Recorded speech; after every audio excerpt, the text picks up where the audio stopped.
Hello, my name is Eva, aka Golden Muse, and welcome to my channel.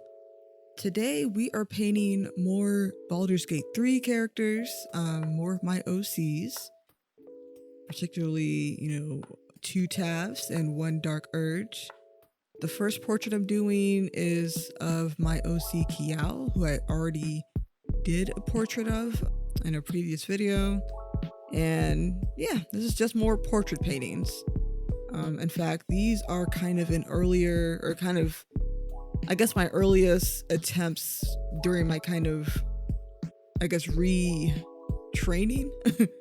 my kind of reintroduction to portrait painting and painting in general after a long time without painting. So here I was basically, just playing around. If you watched any of my other videos on this channel, you've seen this kind of technique I've been doing where I just paint everything. Like I paint the foundation and then kind of roughly draw the features out and then paint over that. I just find that tends to work really good with my process during painting. I love the freedom of it. The freedom just allows me to make corrections so much easier and to modify or change things much easier without having to also need to adjust the line art or just being dependent on the line art. And honestly, I need to just improve my line art. I think I just need to get more confident in my line art, and I feel like I'm not quite there yet because every time I do, because I used to paint where I would draw the character first, and then I would do the flats, and then I would have the flats in each layer, and it was so time consuming. It just took much longer than just getting straight to the point by just painting the thing, painting the skin, painting the hair all on one layer, and then drawing the features on it, and then just going to town, because it's just get to the point of the painting. So I really like this one because I felt like I was getting a result pretty quickly.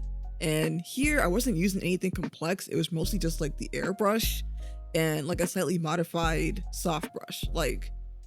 It really wasn't anything too crazy, and I managed to get this result. I like the smoothness of it, and again, just the way it blends was just something I really needed. That's always been a struggle to being able to blend. I feel like it can really help when you get a brush that can do that really well. It speeds up the process too.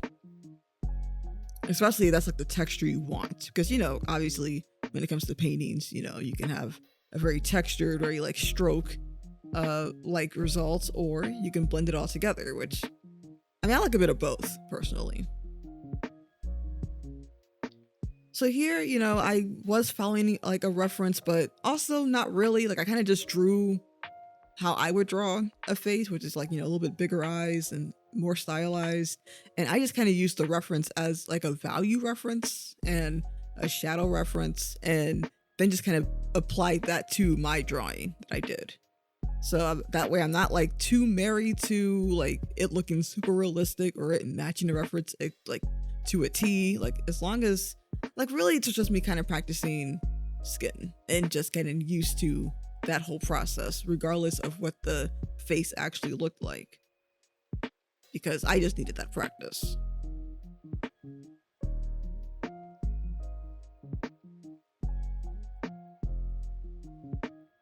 Yeah, I'm actually still pretty pleased with how this one came out, especially because it didn't take me that long. This took maybe 2 hours, about 2 hours to do, and that's crazy because a year ago I couldn't have done this at this quality.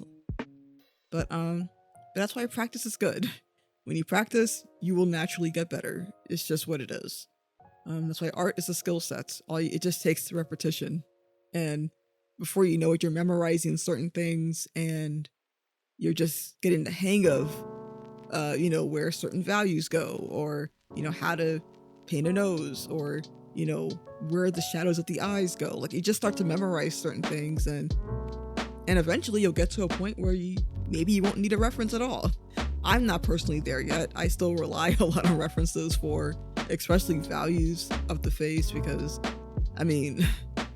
the face is so complex. Like there's so many different ways, you know, shadows land on a face, and yeah, references can definitely help to get the strongest results, at least for me.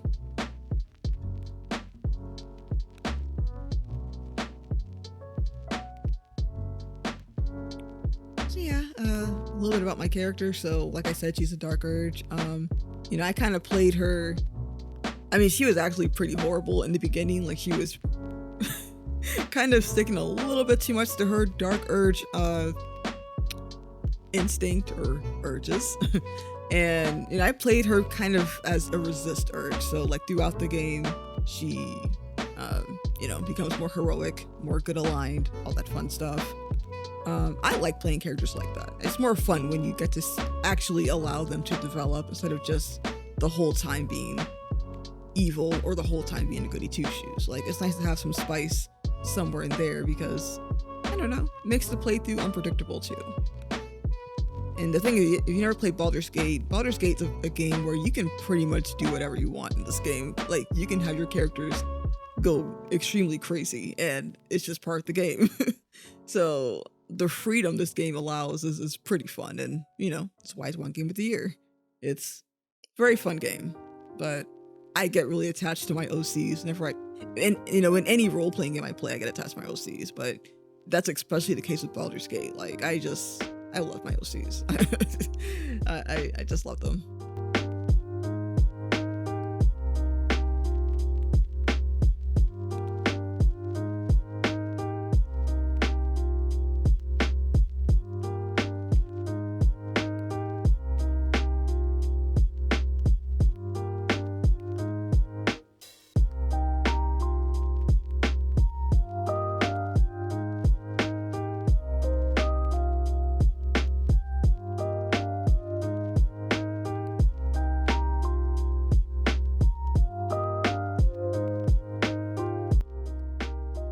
Here I'm playing with values or playing with my layers. I like doing that at the end just to kind of enhance the color and all that fun stuff.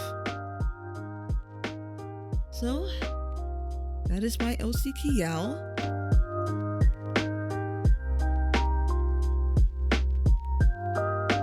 And now we're moving on to my other OC, Sier, who is actually the first character I played in Baldur's Gate.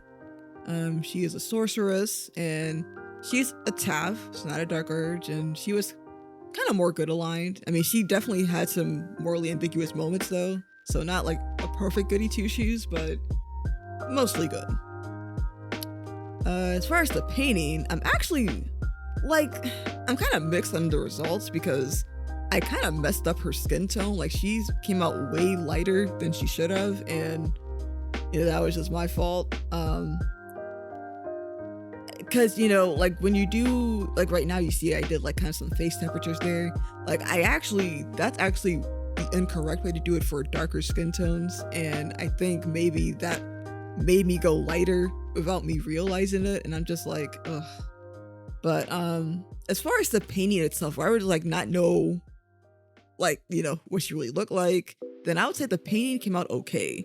But as far as it matching the source material, I'm just like, she's, you know, the tone isn't exactly accurate.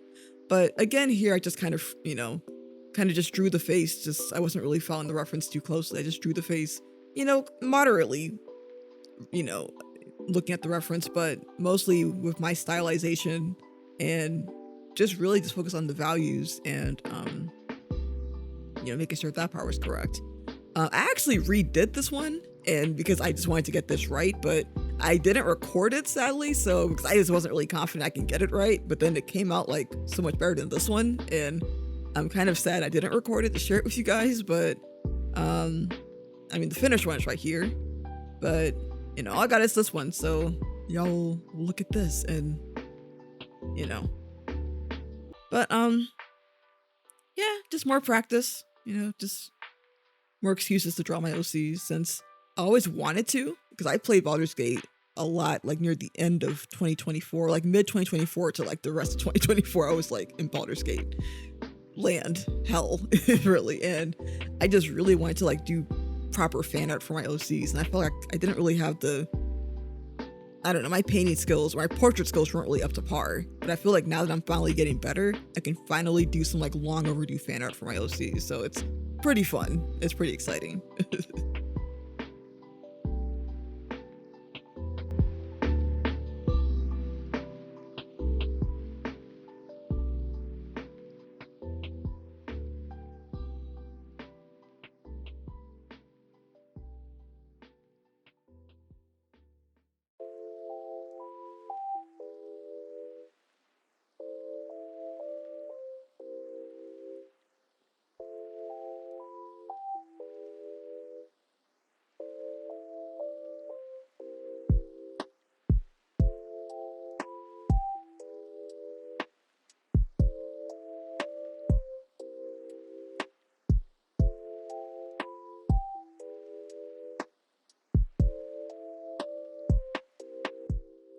So that is Sier.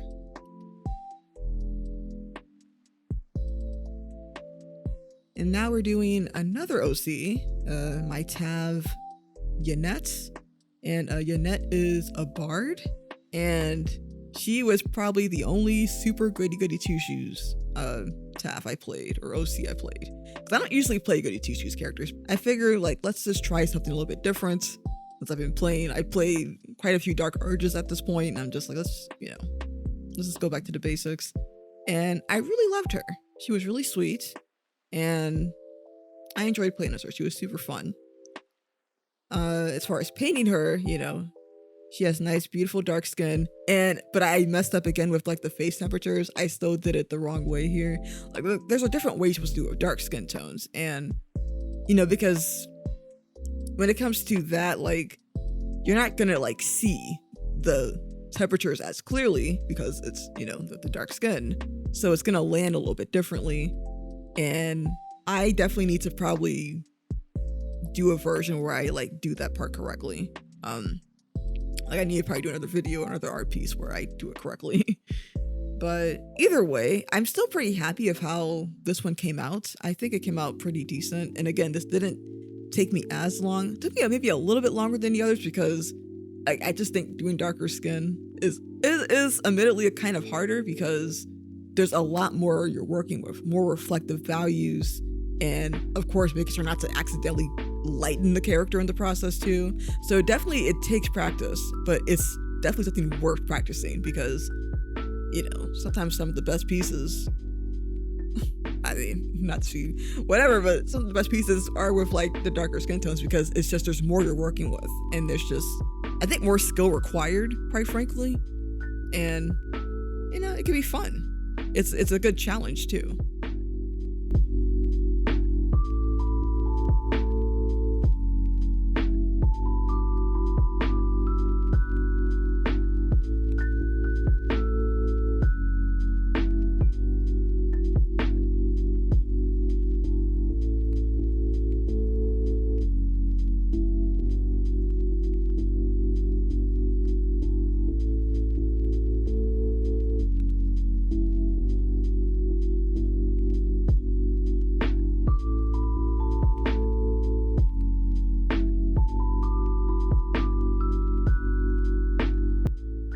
So here I was trying to establish like, the darkest values, and then I eventually start doing some highlights just to kind of get that rolling because that can kind of help kind of guide the piece and kind of guide where, the painting in general. And I think that really helped me out here. So again, I'm using like, I think the airbrush and the soft brush. Like I'm not using anything too complex. And I managed to get this result from just like mostly those two brushes, quite frankly, and I like it. I like things simple. We don't need a million brushes to get something done.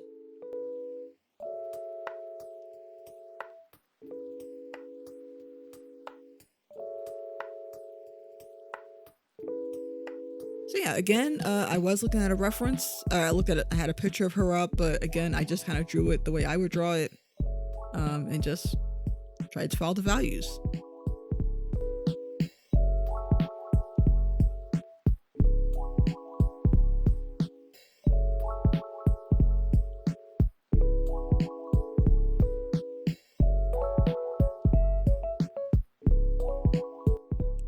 Yeah, again, these were mostly exercises, like I said, just to kind of improve my portrait painting. And I mean, I think how you choose to do that is up to you. Obviously, the recommended way is to probably paint from life or paint from a reference, to really understand, understand how the face works, the values, the anatomy of the face, all of that.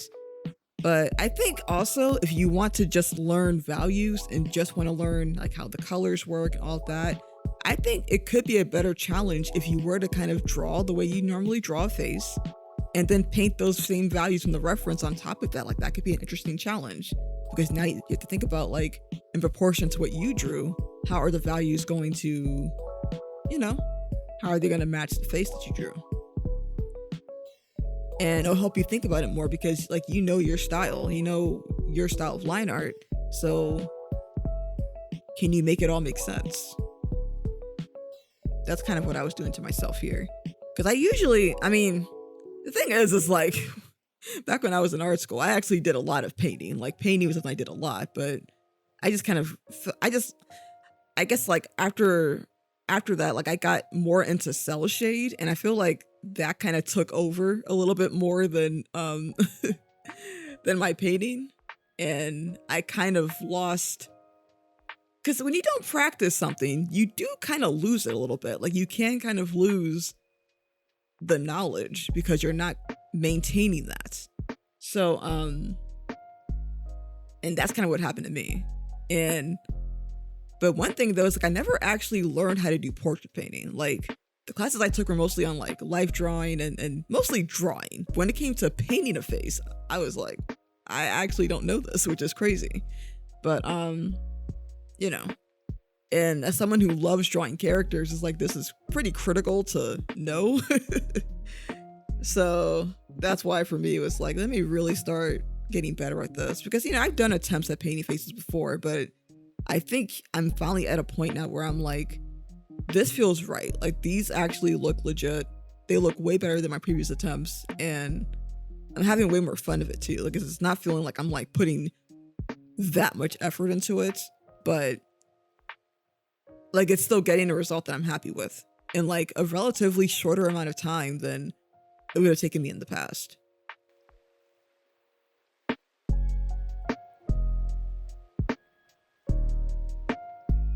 So yeah, moral of this is, practice makes perfect. I still got a ways to go, but doing these little exercises, doing these little portraits, 2-hour portraits, or 2.5 hours, whatever, like, if you can dedicate time out of the day to do that, just do it. Especially you want to get, for anything. It doesn't even have to be portraits. It could be whatever you're trying to improve off when it comes to your art. Like, for me, I try to do something daily when it comes to art, because you just keep that muscle going, and before you know it, it's like something you struggled with maybe even a year ago or maybe even a few months ago.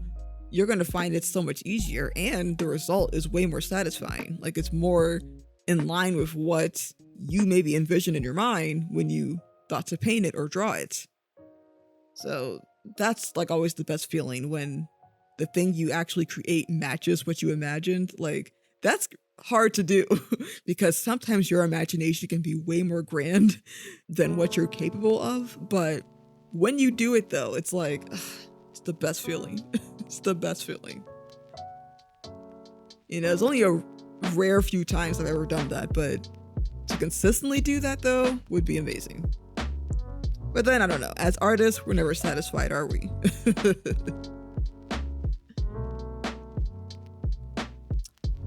Yeah, so we're nearing the end here. Just want to say thank you guys for watching this and for supporting this channel.